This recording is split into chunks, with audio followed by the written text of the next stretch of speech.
This is Agriculture Today, and I'm Samantha Bennett with the K-State Radio Network. Today's programming begins with a Kansas Farm Service Agency update focusing on the FSA's Direct Farm Ownership Program. Farm Loan Chief Josh Ritters shares information on how the program works and the ability to work with both the FSA and a commercial lender for financing. Also ahead, this year's Eastern Kansas Grazing Schools will be taking place on April 21st and 22nd, as well as May 5th and 6th. Joining us to provide details on these amazing programs are K-State Extension agents Chad Guthrie and Katelyn Barthol, as well as K-State Southeastern Area agronomist Bruno Pedreira. We end this Wednesday's programming, as we always do, with this week's Beef Cattle Institute's Ask the Experts. This week, K-State experts Brad White, Phillip Lancaster, and Bob Larson answer a listener's question on separating First Calf Heifers from cows. That and more is coming up ahead on Agriculture Today.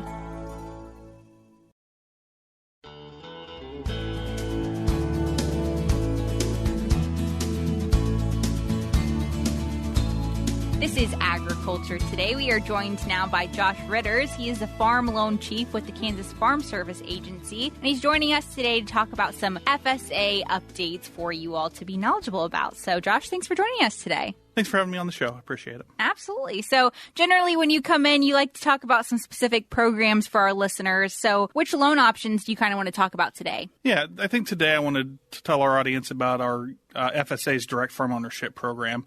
So just generally under our direct loan programs, that's when FSA provides funding directly to our borrowers. So one thing before we kind of get into the nuts and bolts is I just want everybody to remember that FSA does not compete with commercial lenders, so there's that aspect. However, if a farm operator isn't able to obtain their credit through a commercial lender, then our direct loan program could be a good option for them. Absolutely. And what can you tell us about the FSA's Direct Farm Ownership Program? What does that look like? Yeah, our Direct Farm Ownership Program is primarily used to purchase farm or pasture land or to make capital improvements to a farm. Those capital improvements would include construction, purchase or improvement of a farm dwelling, service building, or other facilities essential to the farming operation.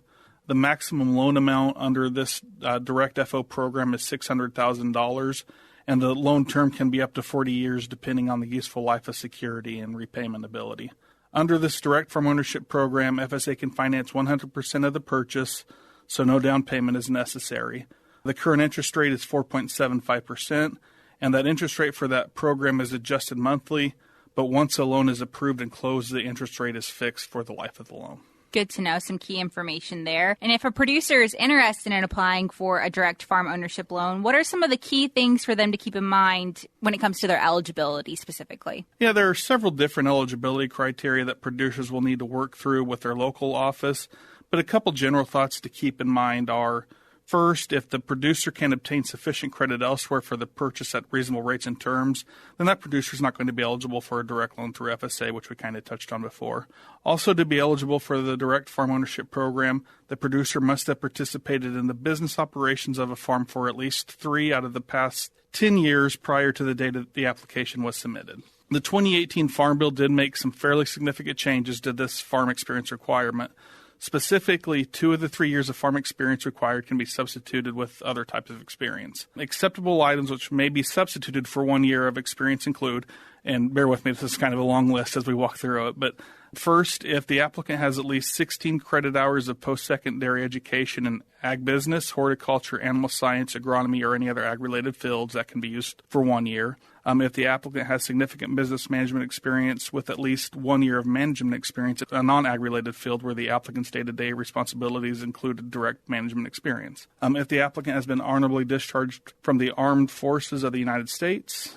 If the applicant has at least 1 year experience as hired farm labor with substantial management responsibilities. Also, if the applicant has successfully completed a farm management curriculum offered by a cooperative extension service, a community college, an adult vocational agriculture program, a nonprofit organization or land-grant college or university, or if the applicant successfully completed a farm mentorship or internship program with an emphasis on management requirements and day-to-day farm management decisions. Also, if the applicant successfully repaid an FSA youth loan, or finally, if that applicant has an established relationship with a retired farmer or rancher that is participating as a counselor in the Service Corps Retired Executive Program under the Small Business Act.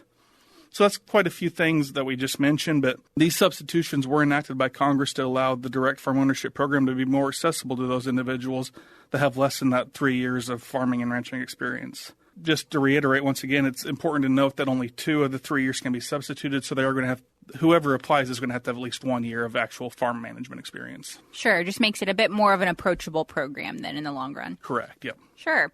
And I know that the FSA, one of their goals is to help FSA borrowers build relationships with area leaders specifically. Can you tell me a little bit about the farm ownership loan programs that are available that have FSA and a commercial lender working together to provide financing? Yeah, sure. You're right. We definitely want to help our borrowers build a relationship with commercial lenders. So under our direct farm ownership program, there are 2 types of loans where FSA and a lender work together to provide financing for a real estate purchase. First, we have our joint financing loans. Under this program, FSA and a commercial lender split the financing of a loan 50-50. FSA's loan will have an interest rate of 2.75% and can be termed out once again to that 40 years if necessary. While under this program, the lender is going to set the rates and terms for their portion of the financing based on what their criteria is. And the other program available is our down payment program. This program is for beginning farmers, veteran farmers, and minority or women farmers. And under the down payment program, the applicant's responsible for a 5% cash down payment. And then after that, FSA is going to provide financing on 45% of the purchase, and a commercial lender is going to finance the remaining 50%.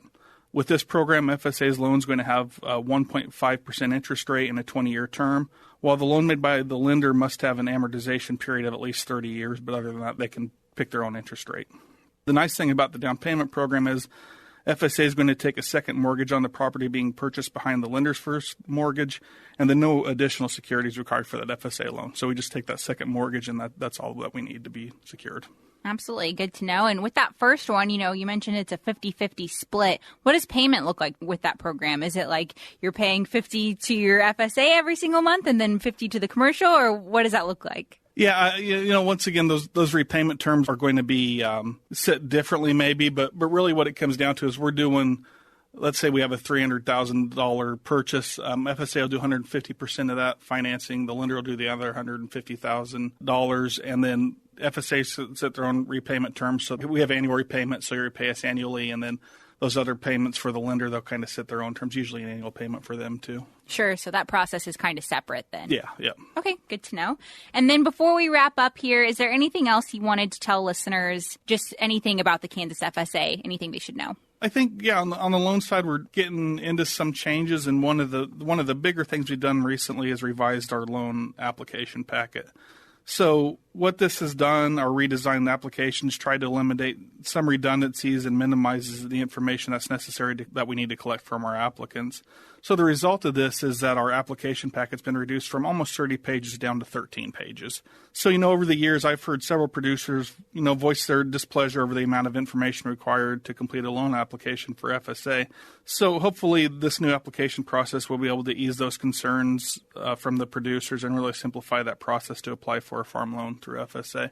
Still getting a lot of the information, but the way we're collecting it's a little different and I think a little easier for people to follow. So. Yeah, cutting that application nearly in half, over half, it sounds like 30 to 13. That's impressive. Yeah. And, just to piggyback off that a little bit, that application, you can go to your local office and get the application. It's also available online now, so people can get it through farmers.gov, go to the loan application section and get that all through that website too. So kind of, we're in the process of modernizing our online footprint too. So absolutely. And the application, with it being online now, do you encourage producers, to fill that out at home themselves, or is it still encouraged to come into the office and talk to someone? That's a good question. And it's kind of what the borrower's comfortable, or the applicant, I guess, customers comfortable with. Definitely, though, I think I would encourage them still to reach out, get that local contact. They can help you still with some questions you might have going through that.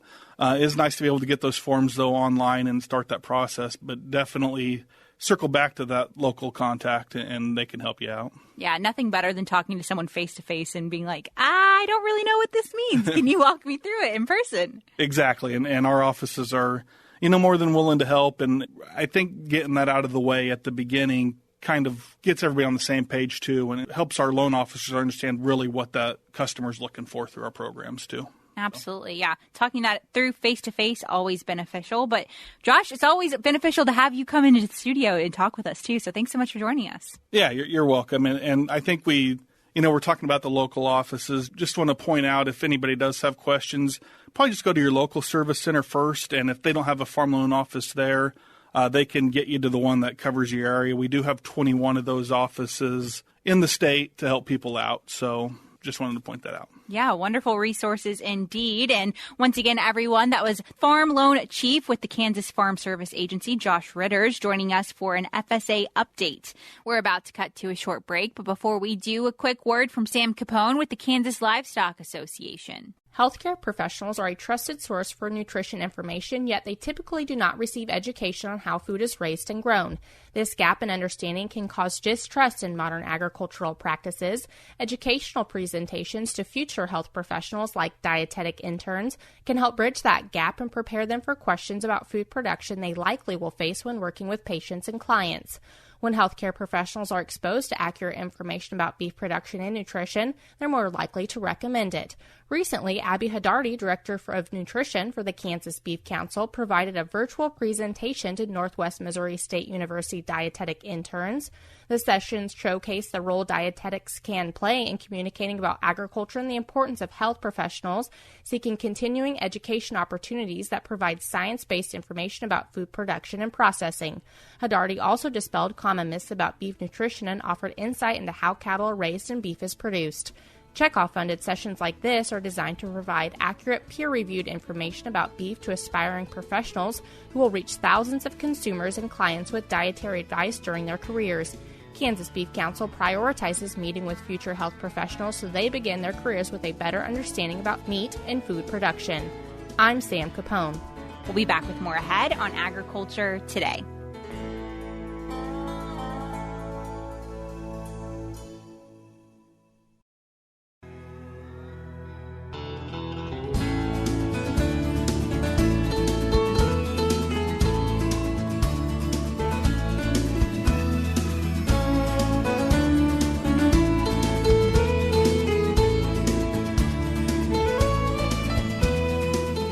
Tuned back into Agriculture Today, and we're joined by several guests now. We're joined first and foremost by Chad Guthrie. He's the Southwind District Crop Production and Forage Management Agent out there, as well as Katelyn Barthol. She is the Mayor Dezeen Agriculture Agent out of Paola. So thank you guys for joining us today. Those are our agents we're going to be speaking with. And of course, we're also joined by Bruno Pedreira. He is our southeastern area agronomist. So everyone, thanks for joining me today. Thank you. Thank you. Absolutely. So we're joined by you all today because we have some exciting grazing schools coming to Eastern Kansas. These are big events that are going to be going on, and they're taking place over several days here in April and May. So Katelyn, Chad, tell us a bit about these events. Yeah, so each year, the Eastern Kansas Grazing School, we try to have one or two locations across Eastern Kansas, and we try to move those around Eastern Kansas to really serve as many producers as we can. Our main focus is teaching these producers about management intensive grazing and all the benefits that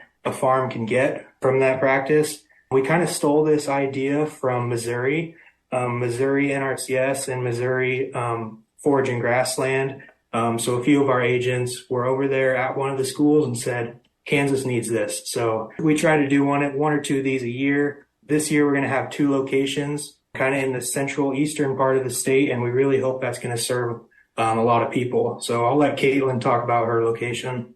All right, thanks. So our location will be hosted at a family operation just east of Wallsville, Kansas. Wallsville is right between Gardner and Ottawa on I-35. It's a small little town. So the Wyckoff Family Farms, they are the ones who are hosting it, and they are hosting it on April 21st and 22nd. So yes, that is a Friday-Saturday combination, but kind of in our area, at least my area, we have a lot of producers who are on the smaller side, and they may have off-farm jobs. So we are trying to give them a chance to maybe only have to take one day off of work and trying to attend this school. And so we're kicking it off, not bright early, but about 8:45, 9 o'clock with registrations on Friday. Now, these schools do cost, but the cost helps provide the meals and each producer will walk away with a handbook of all the resources that they will be covering both days. So it does cost $50, and that is per farm. Let me explain that a little bit. So each farm can send 2 people for that $50 registration fee.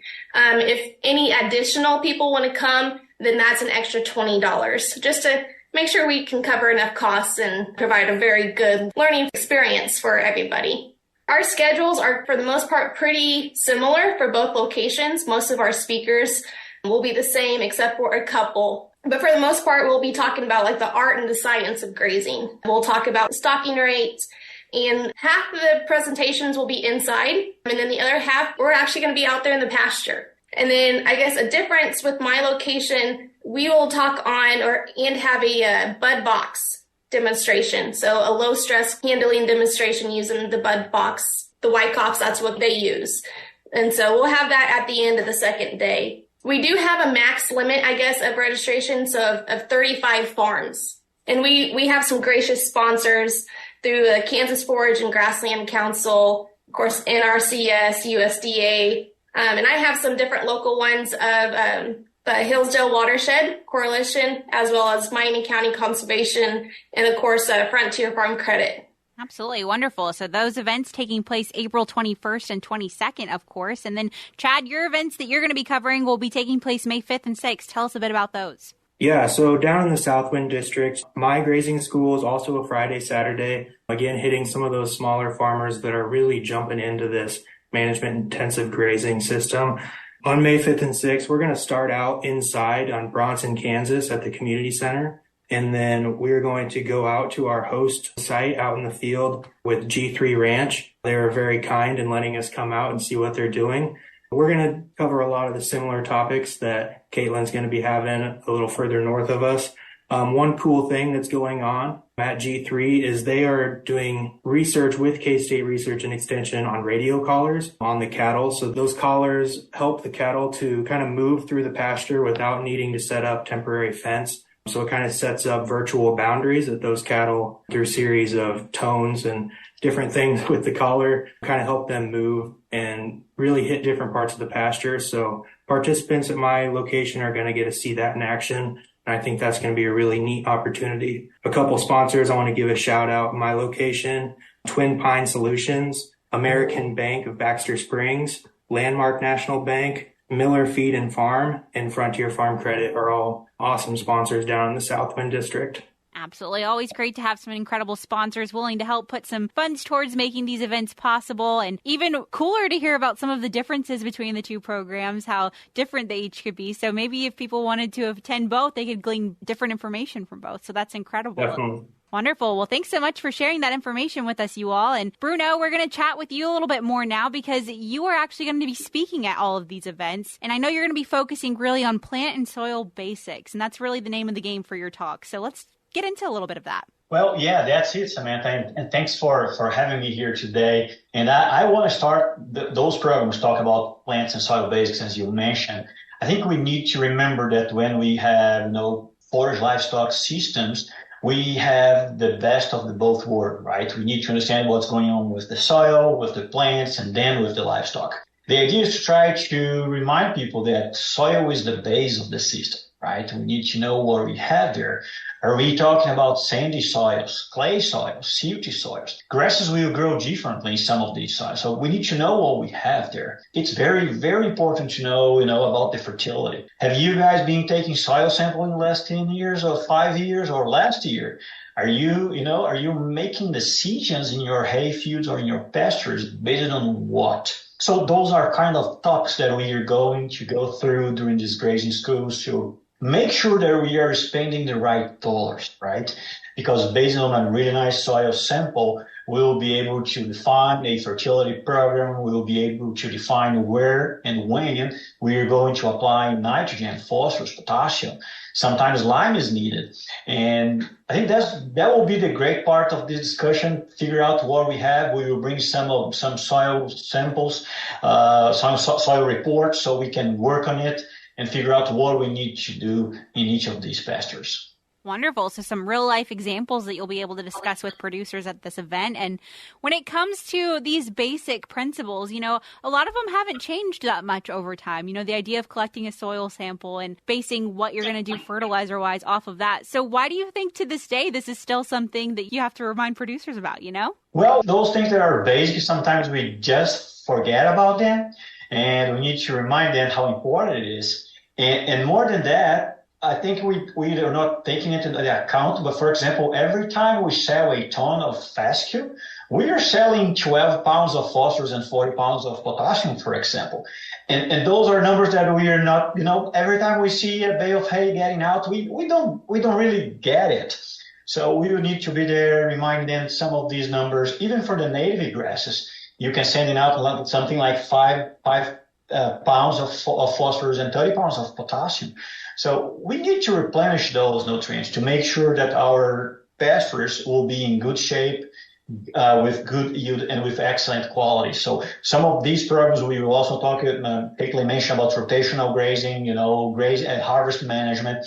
We can change the way we do those things in order to get higher yield or higher quality. So I think we will have opportunity to have really nice discussion in these two programs. Absolutely. A lot of collaborative learning, it sounds like, will be taking place, and a lot of, getting back to the fundamentals of some of these principles, getting back to those basics like you mentioned. And Bruno, I know that you are a huge asset to these communities, so I'm sure they're looking forward to hearing from you. And if their listeners are looking to learn more maybe about how to attend these events, where to register, things like that, where can they do that at? Yeah, so they can easily call both Southwind Fort Scott office or the Meridazine Paola office to get more information and or register for either location. So yeah. And also, if you want to reach out to our Facebooks and web pages, we will find all of these information in our either in the districts and here at the Southeast Research and Extension webpage. Wonderful. Well, I'll be sure to link to all of those incredible resources, great ways to learn more, and obviously register for these incredible events. But thank you all so much for joining us today. Thank you. Thank you so much. Absolutely. Once again, everyone, that was Bruno Pedreira, Chad Guthrie, as well as Katelyn Barthol joining us to share information again on the Eastern Kansas Grazing Schools taking place on April 21st and 22nd at the Wyckoff Family Farms in Wellsville, Kansas, as well as on May 5th and 6th at the G3 Ranch in Bronson, Kansas. Be sure again to register at the links in our show notes, which can be found as always on agtoday.net. We're cutting to a short break now, but when we return, we'll be joined by K-State experts Brad White, Phillip Lancaster, and Bob Larson for this week's Beef Cattle Institute's Ask the Experts. As always, their fun discussion is full of great information that you won't want to miss out on. So be sure to stay tuned because you'll hear from them ahead on Agriculture Today.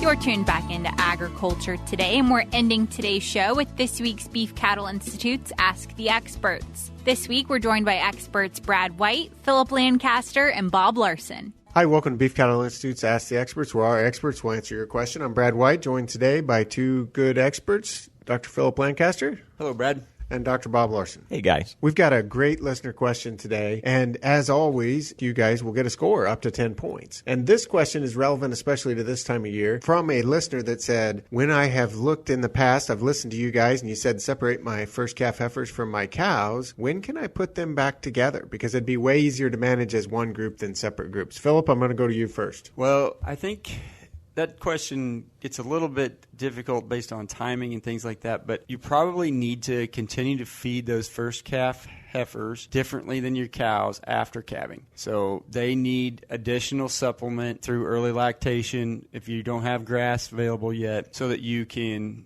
feed them properly to meet nutritional needs. And then, potentially, depending on timing of branding, if you're doing branding or pre-breeding vaccinations, and you can put them back together, or when you're turning them out to grass and you're no longer feeding them differently, they're all getting the same grass, and then you can mix them back together and be okay nutritionally. Okay, so you're saying keep them separate until we go to green grass and we're not supplementing anymore. Pretty much, yeah. Okay. 6 points for Phillip. Start out with Bob. Yeah, I'm going to look at it more from a disease challenge standpoint in that we've talked about the Sandhills calving system, which basically keeps calves away from older calves, so newborn calves. And in that type of a situation, the ideal thing would be if my heifers calve ahead of my cows so that all of my heifers have calved out before the cows start calving. That would be ideal. And I've got 1 or 2 groups of heifers and their calves, and they are segregated and they're kept away from those cows until we turn them out to green growing grass. So I'm actually going to give the same answer as Phillip. I think the time when you put heifers and their calves back together with cows and their calves is when we go out to grazing. But again, I'm thinking about it more from a disease control or scours control, in that once we turn cows out onto pasture and they spread out and they're grazing in a different part of the pasture every day, I'm not really worried about scours anymore. As long as we are supplementing those cows and bringing them into a tight area, whether it's a dry lot or a corner of a pasture, then I am worried about scours, and age segregation is really important, keeping young calves away from older calves. And so I'm actually giving the same answer as Phillip, but I was thinking more of scours prevention, and once we turn those cows out on grazed pasture and they spread out, all ages of cows can be together. Okay, so same answer you would expect, same score, but you ended up with 5 points. Phillip's got 6 because it was the same answer. So, Phillip, I want to follow up and go back to, as you said, keep them separate because you're going to feed them differently. Is that up until calving? You said potentially post-calving. How different does their feed need to be from the mature cows? They're still growing, so they're going to need some additional supplement. They also are probably not going to lactate as heavily as mature cows, and so there's just a different nutritional environment there from keeping those heifers growing. You know, they don't consume as much as a mature cow, so they need a higher nutrient-dense diet to meet those needs. And so, yes, I want to keep them separate through early lactation, especially if I don't have green grass yet. I mean, if I'm turning out on green grass, you know, I don't calve until April and I've got green grass coming on in May, then I'm all right in that case because I've got good quality grass in that early part of lactation. But if I'm calving in March, I want to keep those heifers separate so that I can feed them appropriately through March and April before I get to green grass in May. And not just the nutrient density of the ration, but the social aspects of being heifers versus mature cows. Yeah, you've got that issue there too, where you got dominance problems and whether they get enough to actually eat. So Phillip went to 7 points. Bob, you have time for a quick answer. We've mentioned before calving the heifers before the cows. How early do you want the heifers to start calving before the cows? Really, I'll take almost anything. My preference is 30 days. I think 20 days is almost as good, and I will certainly accept 2 weeks. My goal is to get all or most of the heifers calved before the cows start calving. And so that usually means a little shorter breeding season for those heifers. So if it's my 20 or 30 days, then maybe I confine my heifer breeding season to 30 days or 40 days and have them pretty much all done before the cow calving season even starts. Excellent. Have them done before the cow starts. That's a comeback for Bob, and you almost stuck to our time limit. So there you go. Thanks. Bob ends up with 9. Phillip ends up with 8. If you have questions for us, send them at bci@ksu.edu. That concludes today's programming. We'll be back with more tomorrow on Agriculture Today.